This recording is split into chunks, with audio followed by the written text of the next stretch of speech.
Shalom, God is good all the time. Ya, Tuhan selalu baik setiap saat dan Dia juga adalah Bapa yang baik bagi kita.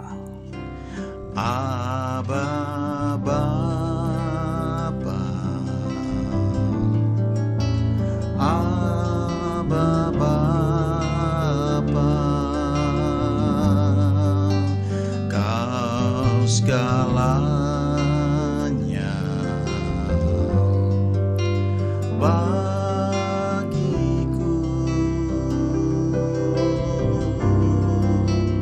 Ku naikkan syukur padamu dengan segenap hatiku.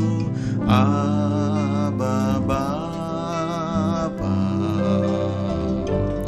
ku mengasihimu. Aba Bapa, Aba Bapa, Kau segalanya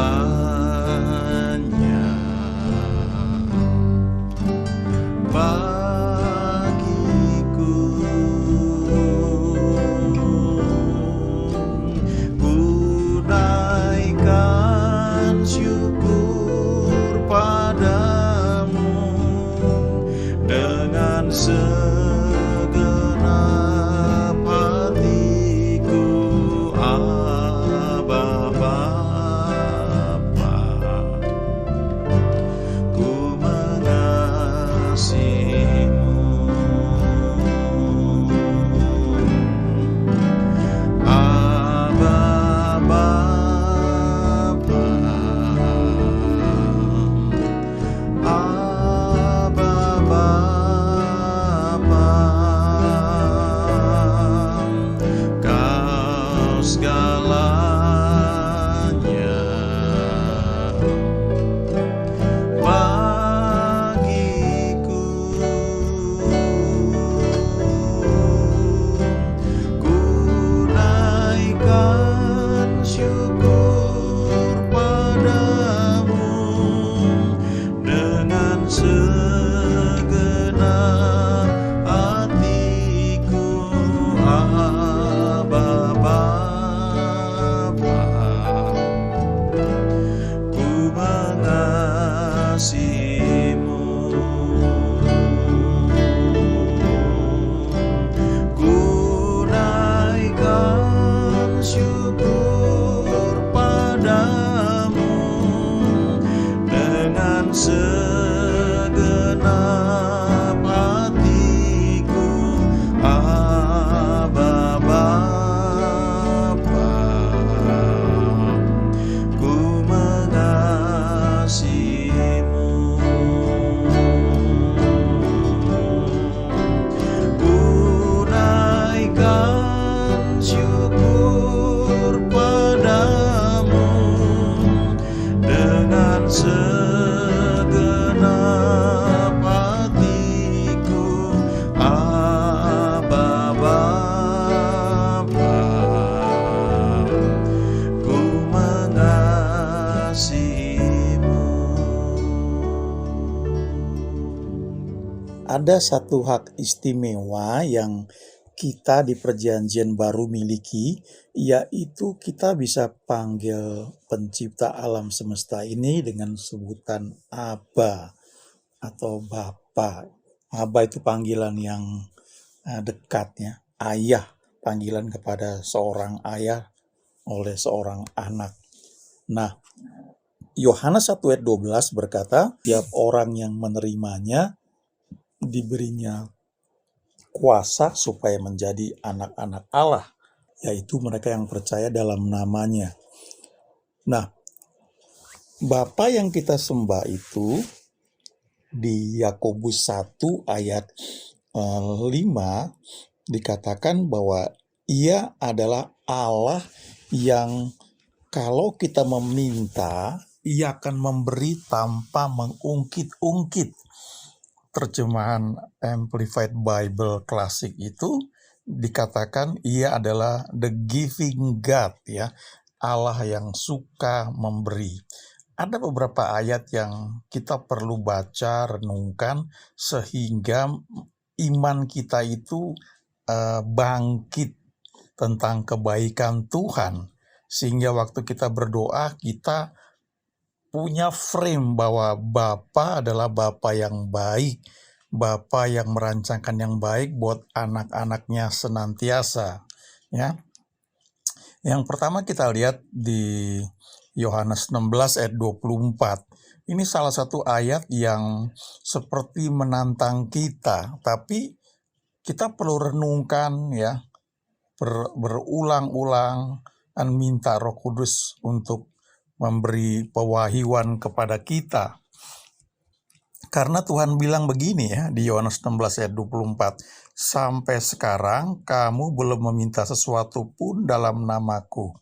Mintalah maka kamu akan menerima, supaya penuhlah sukacitamu. Artinya Tuhan itu seperti nungguin kok kita nggak pernah minta sesuatu dalam namanya. Minta dalam nama Yesus, tapi mintanya kepada Bapa, ya, kepada Allah Bapa. Nah, tapi aksesnya itu nama Yesus. Lalu dikatakan mintalah supaya kamu terima, dan kalau kamu terima, kamu akan bersuka cita. Jadi Bapa di surga itu rupanya senang kalau kita bersuka cita, karena apa yang kita minta dalam nama Yesus dari Dia dikabulkan dan kita bersuka cita. Ya, itu Yohanes 16:24. Lalu Matius 7 ayat 7, ya, dikatakan di situ, mintalah maka akan diberikan kepadamu, carilah maka kamu akan mendapat, ketoklah maka pintu akan dibukakan bagimu. Lalu lompat ayat 11, jadi jika kamu yang jahat tahu memberi pemberian yang baik kepada anak-anakmu, apalagi Bapamu yang di surga. Ia akan memberikan yang baik kepada mereka yang meminta kepadanya. Jadi Tuhan mau bilang bahwa Bapa kita di surga itu baik sekali, Dia sangat mengasihi kita, dan Dia rindu untuk menjawab permohonan doa kita yang kita naikkan dalam nama Yesus, supaya waktu kita menerima jawaban doa itu, kita menjadi sukacita, ya, bersukacita, atau penuhlah sukacita kita, ya. Dan Bapa yang baik itu selalu memberikan yang baik kepada mereka yang meminta kepadanya. Nah, masalahnya apakah kita pernah minta ataukah kita sungkan minta, ya. Kadang-kadang kita berpikir Tuhan tahu apa yang kita perlukan, ya, jadi kita nggak perlu minta. Ya, di satu sisi ada yang seperti itu, ya. Tapi kalau masalah komunikasi, fellowship, itu ada komunikasi dua arah, ya. Jadi nggak diem-dieman aja gitu, ya Tuhan ngertilah gitu. Nggak seperti itu, ya. Kita perlu belajar mengutarakan isi hati kita, ya. Kita Mazmur katakan, curahkanlah isi hatimu di hadapannya, ya. Lalu coba lihat Yohanes 15 ayat 7, ya. Ini ayat yang terkenal tentang doa. Dikatakan di sini, jikalau kamu tinggal di dalam aku dan firman-Ku tinggal di dalam kamu, mintalah apa saja yang kamu kehendaki dan kamu akan menerimanya. Jadi ada dua syarat di sini, tinggal di dalam Tuhan Yesus, artinya ada hubungan pribadi, persekutuan dengan Tuhan Yesus, juga bisa berarti tinggal dalam firman-Nya, karena Yesus adalah firman yang menjadi manusia, ya. Ketika Dia berada di muka bumi selama kurang lebih 3,5 tahun melakukan pelayanannya, kita melihat firman yang menjelma menjadi manusia. Jadi kalau kita tinggal di dalam firman, bersekutu dengan firman Tuhan, sebenarnya kita itu sedang bersekutu dengan Tuhan Yesus, ya. Dan dari firman yang kita baca, kita renungkan itu, lalu ada yang menjadi rema. Nah, ketika menjadi rema, kita bisa minta apa saja yang kita kehendaki dan kita akan menerimanya. Kadang-kadang orang berpikir, wah kita bisa minta apa aja dong ya. Bisa minta kaya, bisa minta lulus tanpa belajar, dan pokoknya macam-macam lah. Ya nggak akan bisa kita minta yang aneh-aneh kalau kita tinggal dalam persekutuan dengan Dia. Sudah pasti yang kita minta itu dalam jalur kehendak-Nya. Ya, itu kita perlu ingat bahwa Tuhan itu menjawab sampai level keinginan atau kehendak kita. Kadang-kadang kan kita kalau berdoa, jangan kehendakku Bapa, kehendak-Mu yang jadi. Itu seringkali kita pakai untuk semua doa kita. Padahal doa itu cuma dinaikkan oleh Tuhan Yesus ketika di taman di Getsemani. Karena waktu itu dia takut, dia mesti dipisahkan dari Allah Bapa karena dosa seisi dunia ditimpakan kepada dia. Saat itulah dia takut ya. Dan dia bilang, kalau boleh lalukanlah cawan ini dari hadapanku Bapa. Tapi jangan kehendakku, kehendak-Mu lah yang jadi. Nah itu kita pakai untuk setiap doa kita. Ya kita doa supaya kita lulus ya. Tapi biar kehendak-Mu yang jadi. Ya kan belajarlah. Ya sungguh-sungguh dan berdoa dengan iman bahwa Tuhan mau beri yang terbaik buat kita gitu. Jangan dicampur adukan gitu ya. Kalau kita dalam persekutuan dengan Tuhan, sudah pasti yang kita minta itu walaupun kehendak kita itu dalam jalurnya Tuhan. Lalu Mazmur 37 ayat 3 sampai 4 ini Daud yang tulis. Ada 5 hal yang diajarkan di sini. Percaya kepada Tuhan, itu yang pertama. Yang kedua, lakukan yang baik. Yang ketiga, diam di negeri.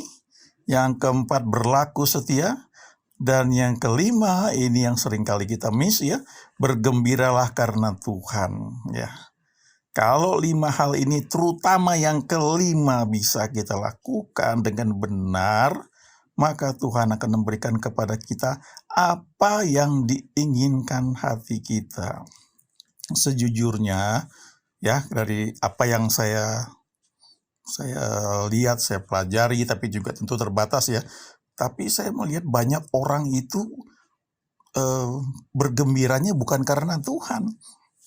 Bergembiranya karena anaknya misalnya naik kelas ya, anaknya lulus sekolah, anaknya keterima di universitas yang bagus, atau anaknya sudah wisuda ya, atau suaminya naik pangkat ya, dapat posisi baru, atau dapat bonus baru, atau kalau pendeta itu jumlah jemaat bertambah, kebaktian ditambah. Kalau sekarang lewat YouTube itu viewernya banyak yang nonton, likes-nya banyak. Itu bergembiranya karena itu, atau karena jawaban doa ya, sembuh dari penyakit. Itu hal yang wajar dan kita perlu bergembira karena itu. Tapi di atas segalanya yang Daud mau sampaikan ini, bergembiralah karena Tuhan ya. Bukan karena apa yang Tuhan berikan, tapi karena Tuhan sendiri. Nah, kalau kita bisa bergembira karena Tuhan, itu hati kita incun dengan Dia. Sehingga yang muncul di hati kita, itu bisa selaras dengan kehendak Dia. Lalu Filipi 4 ayat 6. Paulus berkata di sini, janganlah hendaknya kamu khawatir tentang apapun juga, tetapi nyatakanlah dalam segala hal keinginanmu kepada Allah, dalam doa dan permohonan dengan ucapan syukur. Kalau kita baca ayat 7-nya, damai sejahtera Allah yang melampaui segala akal akan memagari ya, memelihara hati dan pikiranmu dalam Kristus Yesus. Selanjutnya kita lihat perjanjian lama ya. Dari perjanjian lama saja di kitab Yesaya pasal 55, kita melihat bagaimana Tuhan itu begitu peduli kepada umatnya. Ini sebenarnya ayatnya sampai ayat-ayat di bawahnya ya, tapi saya cuma mau tunjukkan 3 ayat ini dari Yesaya 55. Ayo hai semua orang yang haus, marilah dan minumlah air. Dan hai orang yang tidak mempunyai uang, marilah, terimalah gandum tanpa uang pembeli dan makanlah juga anggur dan susu tanpa bayaran. Lalu ayat 2. Mengapakah kamu belanjakan uang untuk sesuatu yang bukan roti dan upah jerih payahmu untuk sesuatu yang tidak mengenyangkan? Dengarkanlah aku, maka kamu akan memakan yang baik dan kamu akan menikmati sajian yang paling lezat. Sendengkanlah telingamu dan datanglah kepadaku, dengarkanlah, maka kamu akan hidup. Aku hendak mengikat perjanjian abadi dengan kamu menurut kasih setia yang teguh yang kujanjikan kepada Daud. Ya, jadi dari perjanjian lama saja kita melihat bahwa Tuhan tuh peduli bukan soal hal kebutuhan saja, ya. Soal makanan dikatakan di sini kalau kita mendengar Dia, kita ini akan memakan yang baik, memakan makanan yang sehat. Dan tidak hanya itu saja, kita juga akan menikmati sajian yang paling lezat. Jadi artinya ini menyangkut selera, ya. Tuhan itu peduli sampai soal selera kita. Lalu Yesaya 1 ayat 19, ya.